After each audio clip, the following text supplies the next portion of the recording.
अस्सलामुअलैकुम वरहमतुल्लाहि वबरकातहू। बिस्मिल्लाहिर्रहमानिर्रहीम। प्यारे दोस्तों, आज के वीडियो में हम आपको एक औरत का ऐसा वाक़या बताने वाले हैं जो हज करने के लिए मक्का मदीना पहुंच गई, लेकिन वहां पर जाने के बाद उसके साथ लोगों ने जो किया उसे सुनकर आपके आंसू निकल आएंगे। आज की वीडियो आप सभी के लिए बहुत ही खास है, इसलिए आप इसको आखिर तक ज़रूर देखिएगा। दोस्तों, बताया जाता है कि ये वाक़या माहिरा नाम की एक तवायफ़ का है जो सिंध की रहने वाली थी।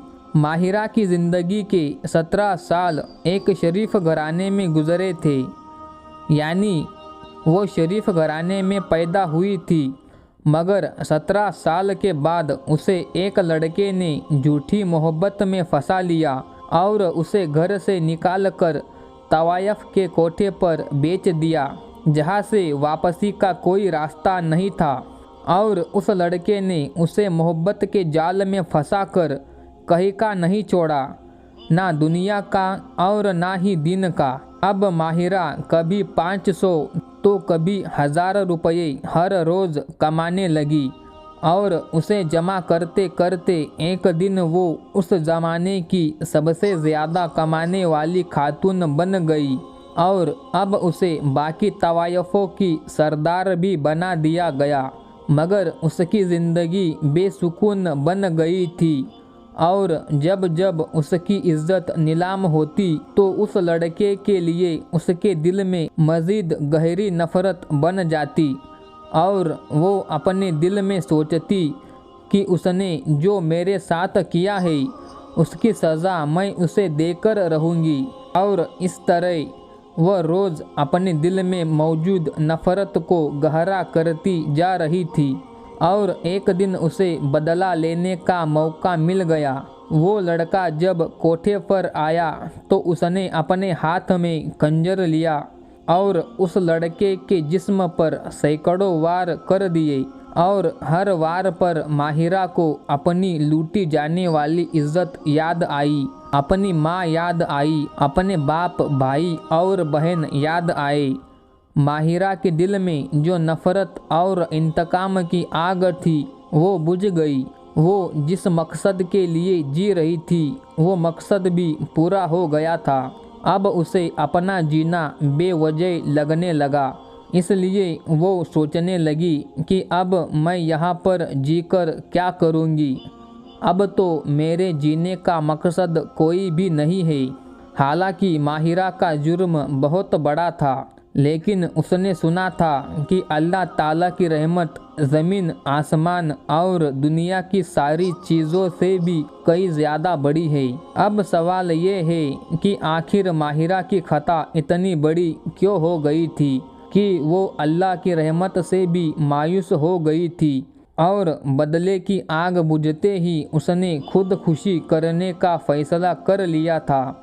इतने में ही उसे आवाज़ आई कि अल्लाह की रहमत से इतनी मायूसी अच्छी नहीं। उस आवाज़ को सुनते ही माहिरा ने गर्दन घुमाकर देखा कि एक बूढ़ी औरत घास फूस इकट्ठा कर रही है। तो उस बूढ़ी औरत ने कहा कि जा बेटी, उसके दर पर जा, वहाँ जाकर झुक जा, जहाँ सबकी मुराद पूरी हो जाती है। उसके दर पर तेरे सारे गिले शिकवे दूर हो जाएंगे। ये सुनकर माहिरा ने कहा, मैं तो बहुत गुनहगार हूँ, क्या मैं उसके दर पर झुक सकती हूँ? फिर माहिरा ने मायूसी से अपनी पूरी कहानी उस बूढ़ी औरत को सुना दी। ये सुनकर बूढ़ी औरत ने कहा, बेटी, अल्लाह की रहमत को इतना छोटी ना समझ। जो अल्लाह के आगे झुक जाता है तो चाहे उसके गुनाह समंदर के झाग के बराबर भी क्यों ना हो, तब भी अल्लाह पाक उसे माफ़ कर देता है। दोस्तों, उस बूढ़ी औरत की बात से माहिरा को बड़ा सुकून मिला। फिर बूढ़ी खातून चली गई, लेकिन अब माहिरा को जीने की एक नई उम्मीद मिल गई थी। अब माहिरा सोचने लगी और यही सोचते सोचते उसने रास्ते पर चलते एक आदमी से पूछ लिया तो उस आदमी ने बताया कि सऊदी अरब और मक्का मुकर्रमा जाने के लिए क्या क्या करना पड़ता है। आदमी का जवाब सुनकर माहिरा खुश हो गई। फिर उसने सऊदी अरब जाने के लिए सारी मालूमात इकट्ठी की, सारे कागजात बनवाए और आखिरकार उसका सऊदी अरब जाने का दिन भी आ गया। इस तरह से फिर माहिरा सऊदी अरब पहुंच गई। अब उसके सामने खानाए काबा था और नज़र पड़ते ही माहिरा ने शर्मिंदगी से अपनी नज़रें झुका ली और कहने लगी, या अल्लाह, मैं कैसे करूं आपका सामना। मेरे दिल को तौफीक दे दीजिए कि मैं भी अपने सारे गुनाह छोड़ दूं। आंसू लगातार माहिरा के आंखों से बह रहे थे और वो लगातार अपने रब की बारगाह में दुआ करती जा रही थी। इतने में ही सिंध का एक बहुत बड़ा आदमी, जो पहले कई बार माहिरा के कोठे पर जा चुका था, उसके नज़र में आ गई। वो माहिरा को देखते ही सोचने लगा कि क्या ज़माना आ गया है, अब तो तवायफ औरतें भी उमरा करने आने लगी है, लेकिन मैं ऐसा हरगिज़ नहीं होने दूंगा। ये सब बातें सोचते हुए वो आदमी भूल गया कि वो भी तो कोठे पर जा चुका है, लेकिन अब वो अपने दिल ही दिल में माहिरा को वहाँ से निकालने का मंसूबा बनाने लगा। लेकिन शायद वो नहीं जानता था कि अल्लाह तो दिलों के हाल बेहतर जानता है। इसी वजह से शायद उस जैसे गुनहगार को अल्लाह ने छूट दे रखी है। लेकिन माहिरा तो फिर भी अपने गुनाहों पर दिल से शर्मिंदा थी। उसे तो किसी के धोखे ने ऐसा बना दिया था। लेकिन अल्लाह किसी बंदे की हज उम्रा को नहीं देखता, बल्कि उसकी नीयत और उसकी माफ़ी को देखता है। फिर अगले दिन उस बड़े आदमी को कुछ काम आ गया, इसलिए वो वहाँ से कुछ दिनों के लिए जद्दा चला गया। और इधर माहिरा हर रोज़ खानाए काबा जाती और वहाँ पर जाकर घंटों बैठी रहती। कभी हरम शरीफ को देखती और रो पड़ती और कभी वापस चली जाती। इसी तरह से माहिरा के दिन गुजरते चले गए। माहिरा को अब यहाँ पर आए हुए 13 से 14 दिन हो गए थे, लेकिन अभी तक उसने उमरा नहीं किया और ना ही उसने वहाँ पर कोई नमाज पढ़ी। बस सिर्फ हरम में जाना और वहाँ पर बैठे रहना, कभी रोने लग जाना और कभी वापस चले जाना, यही उसका मामूल बना हुआ था। और अल्लाह ने उसके दिल में आहिस्ता आहिस्ता हिदायत डाल दी। एक दिन अचानक माहिरा की ज़बान पर माफ़ी के अल्फाज आ गए। वो कहने लगी, या अल्लाह, मैं माफ़ी की तलबगार हूँ, तेरे दरबार में मैं आई हूँ, मुझे माफ़ी दे दे। उसने एक वक्त वहाँ पर बैठे हुए सैकड़ों बार अपने अल्लाह को पुकारा और हर बार उसे यही लगा कि अल्लाह ने उसकी पुकार का जवाब दिया है। उसके दिल में सुकून भरने लगा, उसकी हिम्मत बढ़ी और ऐसा महसूस होने लगा कि अल्लाह को मनाने का यही वक्त है। इसीलिए अगले दिन उसने खाना काबा की चादर को थाम लिया और कहने लगी, या अल्लाह, मुझे माफ़ कर दे और मुझे अपनी रहमत की पनाह में ले ले।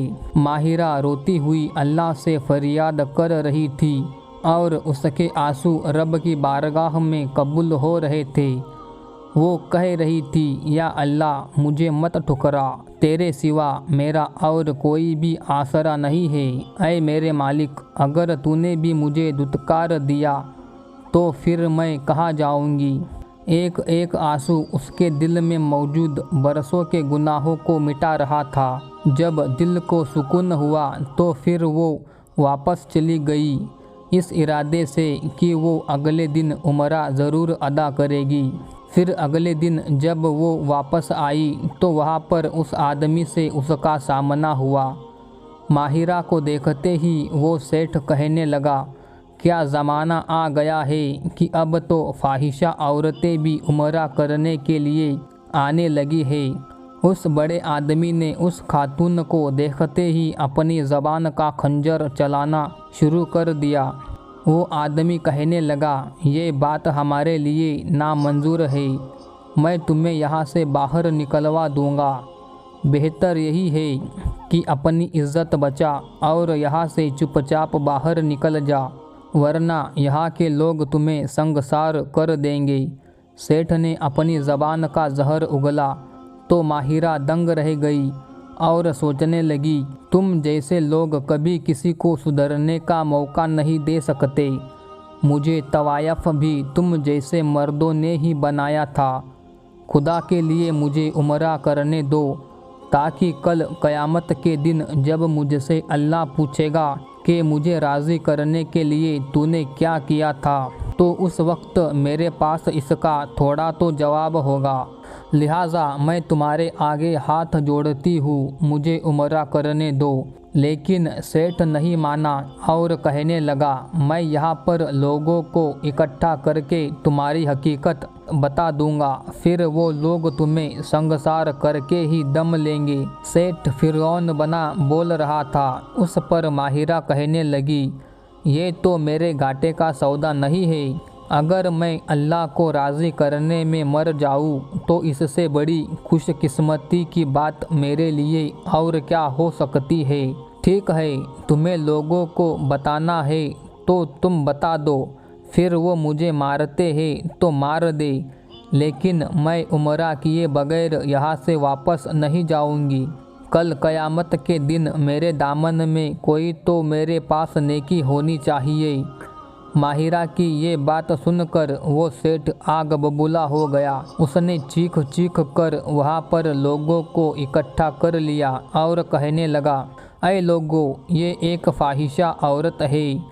क्या मक्का मदीना का एहतराम अब यही रह गया कि यहाँ पर फाहिशा औरतें भी अब आज़ादी से घूम रही हैं? क्या ये ठीक है कि यहाँ तवायफ औरतें घूमती फिरे? ऐ लोगों, ये ठीक नहीं है, ये हरम को भी गंदा कर देगी।